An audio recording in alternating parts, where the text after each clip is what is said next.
इजाजत हो तो मेरे दिलदार के दिल में समा जाऊं। मोहम्मद रफी ने अपने गायकी के करियर में हजारों गीत गाए। के पीछे से क्या तुमने कह डाला, फिर से तो फरमाना।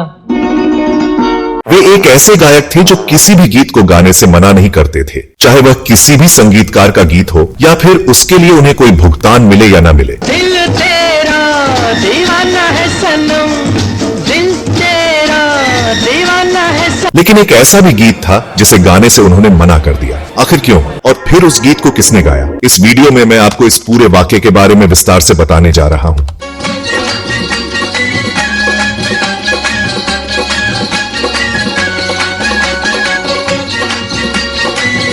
दोस्तों, साल 1963 में फिल्म उस्तादों के उस्ताद रिलीज हुई थी, जिसमें अशोक कुमार, प्रदीप कुमार, शकीला जैसे कलाकारों ने मुख्य भूमिकाएं निभाई थीं। इस फिल्म का संगीत रवि ने दिया था। तीनों से तो बस साहब सलामत दूर की अच्छी, न इनकी दोस्ती अच्छी। फिल्म में कई लोकप्रिय गाने थे, जिनमें कव्वाली, मिलते ही नजर तुमसे हम हो गए दीवाने खासी हिट हुई थी। मिलते ही नजर तुमसे हम हो गए दीवाने। इस कव्वाली को मोहम्मद रफी, आशा भोसले और मन्ना डे ने मिलकर गाया था। इसके अलावा रफी साहब का गाया एकल गीत 100 बार जन्म लेंगे गीत भी खूब लोकप्रिय हुआ, जो आज भी लोगों के दिलों में जिंदा है। 100 बार जन्म लेंगे,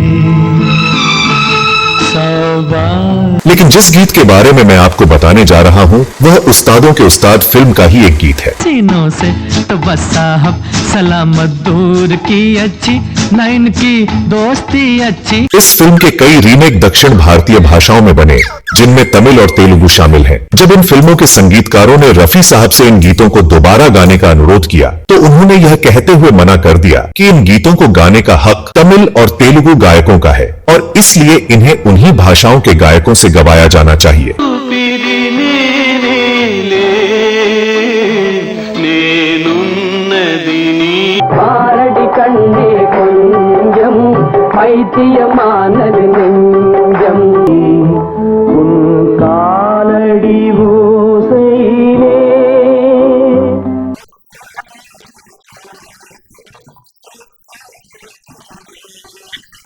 इस वाकये से आप समझ सकते हैं कि मोहम्मद रफी को संगीत का भगवान क्यों कहा जाता है। उनकी गायन क्षमता तो बेमिसाल थी ही, लेकिन उनके मानवीय गुण और नैतिकता आज के दौर में विरले ही देखने को मिलते हैं। दोस्तों, बॉलीवुड पर अक्सर दक्षिण भारतीय फिल्मों के रीमेक बनाने के आरोप लगते हैं, लेकिन उस्तादों के उस्ताद ने एक नया कीर्तिमान स्थापित किया।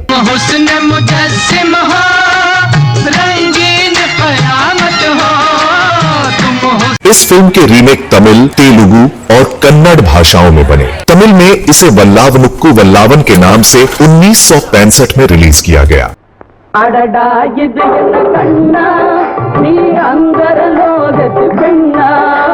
यह फिल्म सिनेमाघरों में 3 महीने से ज्यादा समय तक हाउसफुल चली।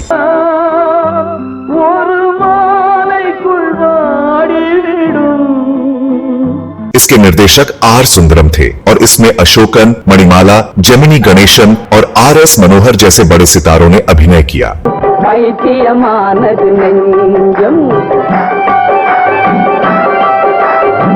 तेलुगु में यह फिल्म मोना गल्लाकू मोनागाडू के नाम से 1966 में रिलीज हुई। इसका निर्देशन एस.डी. लाल ने किया।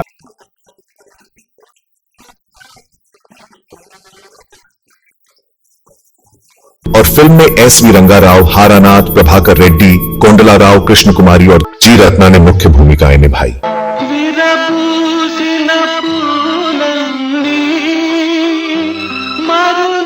यह फिल्म भी बॉक्स ऑफिस पर हिट रही। दोनों फिल्मों का संगीत वेदा ने दिया था। कन्नड़ में यह फिल्म भाले भास्कर के नाम से 1971 में रिलीज हुई। बाद में 1998 में उस्तादों के उस्ताद नाम से एक और हिंदी फिल्म बनी, जिसमें मिथुन चक्रवर्ती और जैकी श्रॉफ ने मुख्य भूमिकाएं निभाई।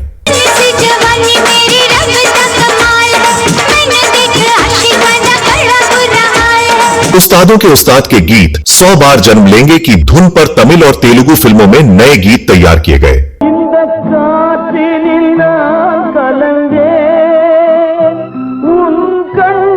इन फिल्मों फिल्मों के संगीतकार वेदा ने मोहम्मद रफी से मिलकर अनुरोध किया कि वे इन गीतों को गाएं, क्योंकि वे ही इन गीतों के साथ न्याय कर सकते थे।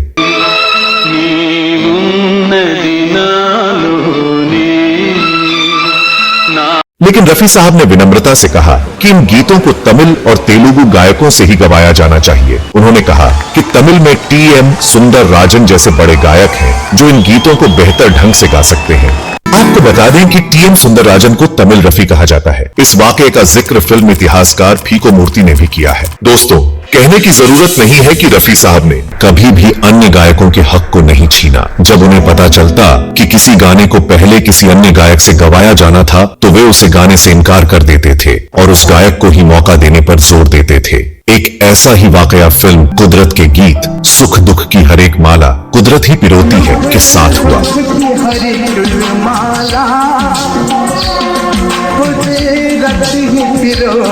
इस गाने को पहले एक नए गायक चंद्रशेखर गाडगिल से गवाया गया था, लेकिन फिल्म के निर्देशक चेतन आनंद के दबाव में संगीतकार राहुल देव बर्मन ने इसे रफी साहब से गवाना चाहा। जब रफी साहब को पता चला कि यह गाना पहले ही गाडगिल से रिकॉर्ड किया जा चुका है तो उन्होंने राहुल देव बर्मन से कहा, पंचम, क्यों किसी नए गायक का करियर मेरे हाथों बर्बाद करते हो? और यह कहकर वे माइक उतारकर स्टूडियो से चले गए। दोस्तों, क्या आपको कोई ऐसा वाकया याद है जब किसी गायक ने दूसरे गायकों के हक में गाने से मना कर दिया हो? इस वीडियो में बस इतना ही। अगले वीडियो में मैं अन्य हस्तियों के बारे में कुछ रोचक जानकारियां लेकर फिर हाजिर होऊंगा। तब तक के लिए नमस्कार।